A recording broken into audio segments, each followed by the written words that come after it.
The latest spoilers reveal that Ian returns home only to discover the terrifying reality of his situation after Jordan Fox's, Isaiah Hagen-Brown, horrifying accident. With questions continuing to swirl around what happened, Ian is warned that he could face prison if alcohol is found to have contributed to the incident. Realizing the seriousness of the situation, a panicked Ian turns to Johnny Carter, Charlie Suff, for legal advice. However, spoilers tease that Ian struggles badly as the pressure begins to mount, with the possibility of losing everything hanging over him. And things only become more heartbreaking as the fallout from the accident continues to hit the Fox family hard. While Ian desperately tries to defend himself, Denise Fox, Diane Parrish, is left dealing with her own devastating crisis. Doctors insist she must be admitted immediately for treatment following her blood cancer diagnosis, but Denise refuses to leave Chelsea Fox, Zara Abrahams, while the family is already falling apart over Jordan's condition. Determined to stay strong for her daughter, Denise ignores the warnings from medical staff despite Jack Branning, Scott Massillon, pleading with her to reconsider. However, spoilers suggest Denise's condition soon worsens, leaving those closest to her terrified. Fearing the consequences of delaying treatment any longer, Jack confides in Yolanda and shares the doctor's alarming warnings. Yolanda Truman, Angela Winter, urges Jack to do whatever it takes to convince Denise to finally start treatment before it's too late, but Denise remains stubbornly determined to put her family first. Meanwhile, Ian quickly discovers he has few people left on his side. After being ignored by Yolanda, Ian attempts to convince Elaine Peacock, Harriet Thorpe, of his innocence as he desperately tries to repair the damage caused by the accident. Hoping to show remorse and make amends, Ian later arrives with a gift for Jordan. But the gesture doesn't go down well. Spoilers confirm Ian is confronted by Chelsea, who is already struggling to cope with devastating news of her own.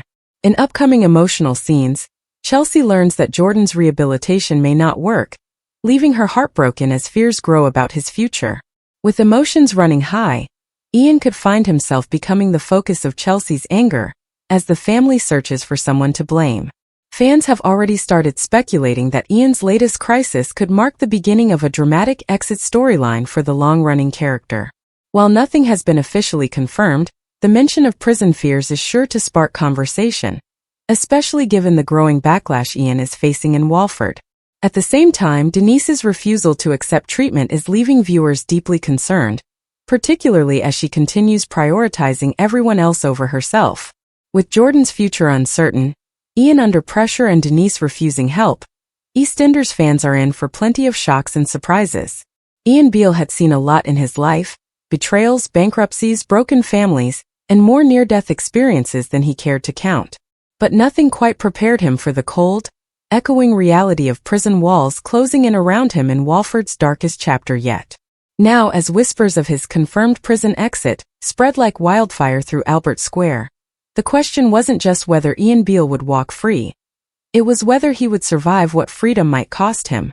In the world of EastEnders, secrets never stayed buried, and Ian Beale was always at the center of them.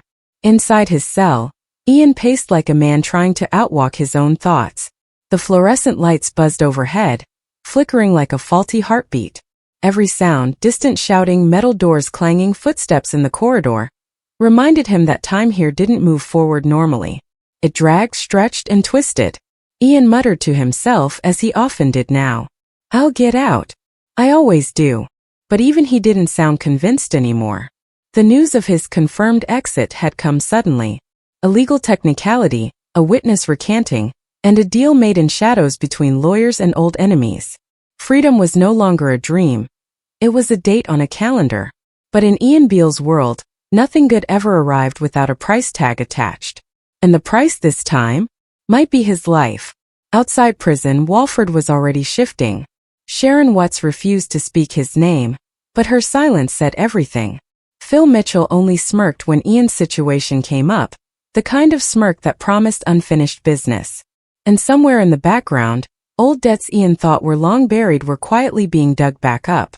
Because Ian Beale never just made enemies. He curated them.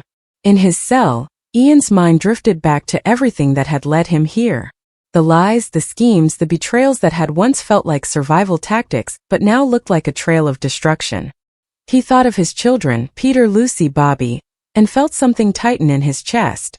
Regret didn't come easily to Ian Beale. But prison had a way of stripping people down to what they really were.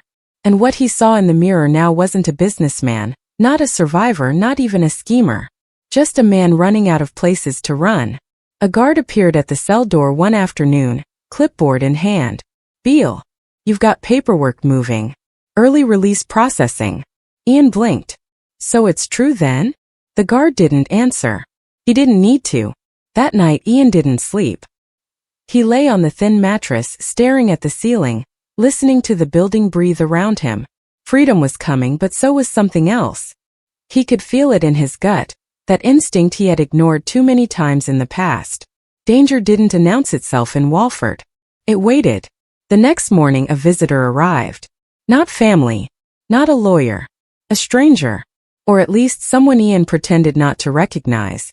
The man sat down across from him in the visitation room, calm, collected, and far too familiar in the way he looked at Ian. "You don't remember me?" the man asked softly. Ian forced a smile. "Should I?" A pause.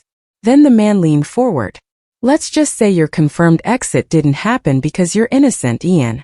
It happened because someone wants you outside these walls." Ian's stomach dropped. "Who?" But the man only stood up, buttoning his coat. "That's the thing about endings," he said. "They don't always belong to the person they're happening to." And then he was gone. Ian was escorted back to his cell, but the walls felt tighter now. The word exit no longer meant freedom. It meant release, like something being let out. And not everything that gets released is meant to survive. Days later, the papers were signed.